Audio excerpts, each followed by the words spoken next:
Hello everyone and welcome to my YouTube channel. Today I have decided I would offer a little bit of help with a very common difficulty that music students experience during their student's career, and that is to play a tempo, and more specifically to stick together, or in other words to synchronize perfectly with a metronome. Now, first of all, why have I decided to pick this very specific topic? Well, it is because I have experienced over my many years of teaching a quite significant number of pupils having difficulty with that. And I have dug very deep to try and eviscerate the problem and find out why it is a problem. And I think I have got now a few ideas on why the problem exists and how to help you with that. So let's start on why the problem exists. So first of all, when we are born, we get our sense of rhythm instinctively with our heartbeat, which is one of the most irregular things in the planet. It doesn't go like tick, tick, tick, tick. That's it.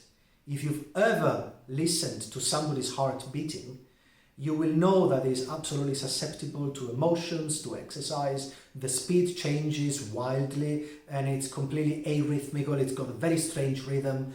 So yeah, that's where we get our immediate sense of tempo from, which is very different from the metronome. So the first thing we've got to do is to actually adjust our minds to something unnatural. Okay, so that's the first obstacle. The second problem is that often when we play, we are 100% focused on trying to get the right notes. It doesn't matter the instrument, if it's a string instrument, a wind instrument, or a keyboard instrument, or the organ, whatever. We are focusing everything we have on getting the right notes, getting the right rhythm, on overcoming the difficult passages and all those problems. That's what we do. That is the main issue at hand.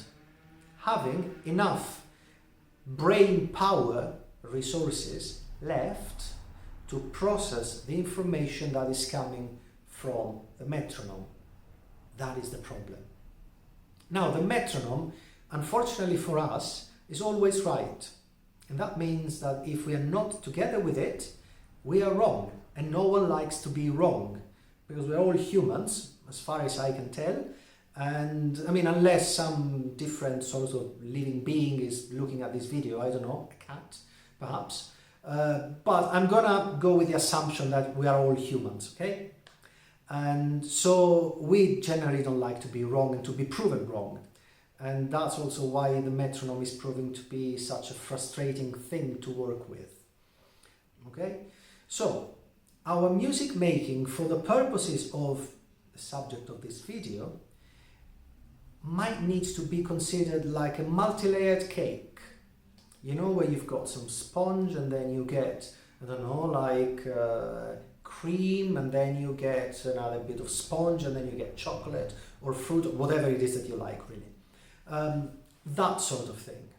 And the very fundamental and basic layer is the one which is given by the metronome, tempo.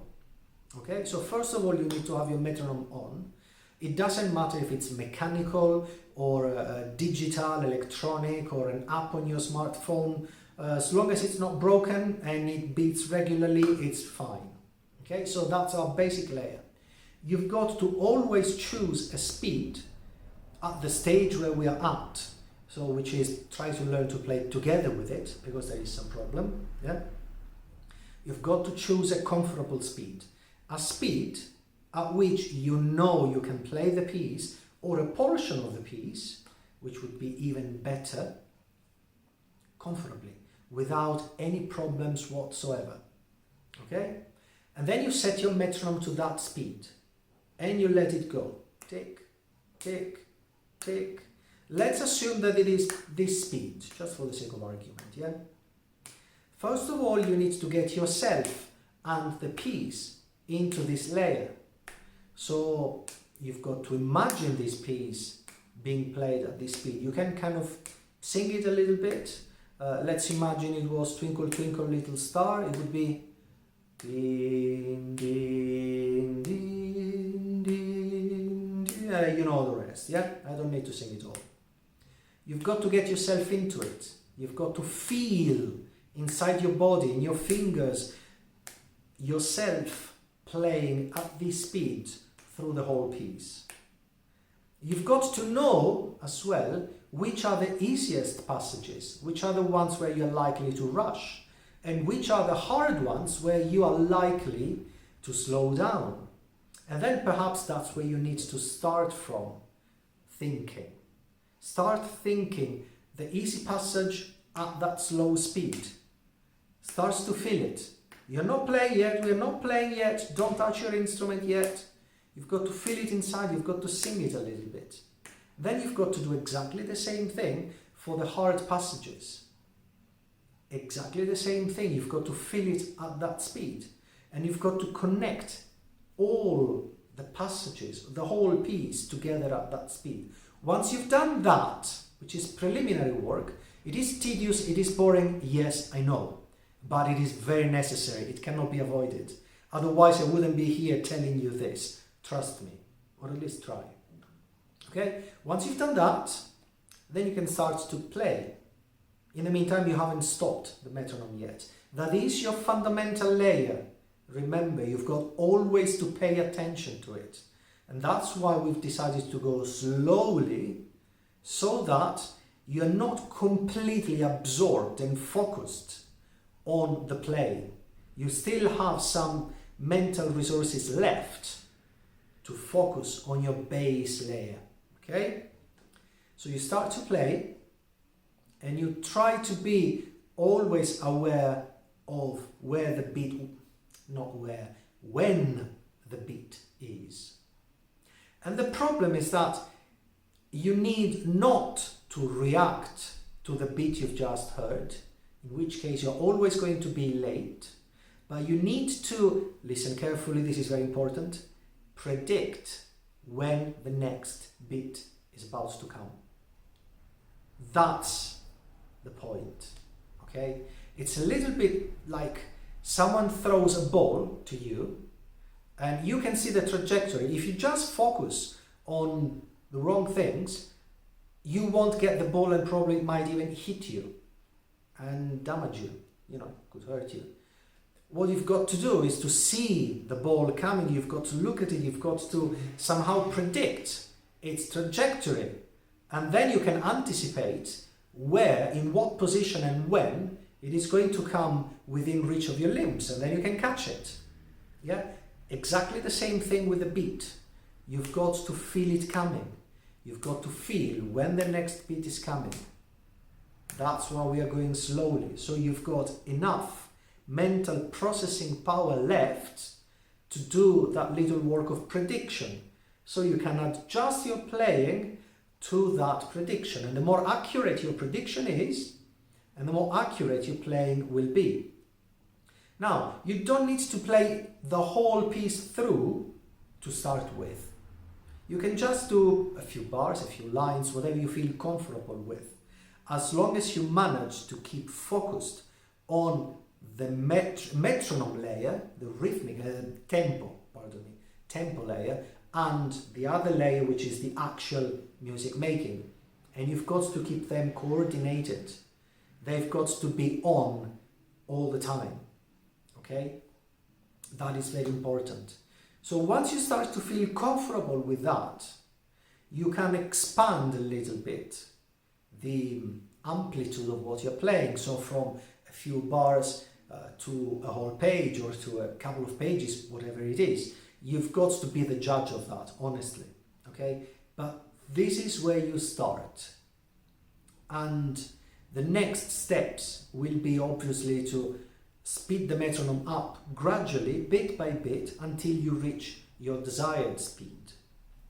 Now, obviously, what I've been suggesting to you now is just a series of tricks and strategies, and I've been trying to give you a little bit of understanding into that. But ultimately, you will need to seek help from your teacher during the lessons. You might want to dedicate one or more lessons to actually learning to play with the metronome, because it is only obvious to a few people. In my experience of many years, a few people, a small portion of students, finds it easy. Everyone else finds it very difficult. And that is because focus. When you devote 100% of your focus to just your playing, you are, of course, there is no other way, you are going to miss out on other things. First of all, you're not going to be able to listen to yourself. You will believe that things are coming out the way you want, the way you think, but you've got no way of telling whether that is true or not. The obvious way would be to record yourself and then listen back, and then you'll be able to tell, oh, actually, that's not exactly what I played. Well, actually it is, but it is not what you thought you played. And all of those inaccuracies might be relating to tempo, rhythm, might be relating to dynamics, to notes, to a number of things. Yeah? And that happens because you're not leaving enough spare resources, or processing power, so to speak, to check on other things. Okay? That is the core of the problem. So, to round it up and to wrap it up, I'm going to say that basically what you need to do is to make your playing easier to start with, more comfortable, less nervous, less tense, less anxiety, less worrying about all the stuff. So slow it right down, get comfortable with it, and then apply the metronome and keep all of those things I said before in consideration. And only then, once you are absolutely sure that at the comfortable speed you are very well together with the metronome, then you start to speed it up. And then it will start to become more of a habit. And at some point it will be a habit and you will find it easy. So I hope this helps, and let me know if it works for you. And goodbye. See you at the next video.